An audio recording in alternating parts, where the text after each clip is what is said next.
Cả nhà mình hát chúc mừng sinh nhật Lan Hương nào. 2, 3. Happy birthday To you. Happy birthday to you. Happy birthday, happy birthday, happy birthday to you. Chúc mừng sinh nhật Lan Hương 25 tuổi.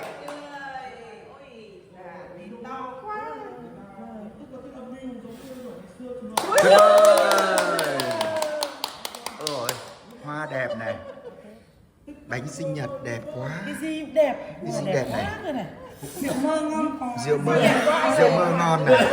Cốm ngon này. Xôi ngon này. Anh cho vào đây này. Hoa đẹp, hoa rất là trẻ. Kẹo ngon này. Chuối cũng ngon này.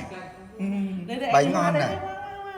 Hoa đẹp quá. Hoa đẹp quá, cô xinh đẹp Các cô cũng đẹp quá. Ba cô. Cô hát hay quá. Cô xinh đẹp quá. Tuyệt vời.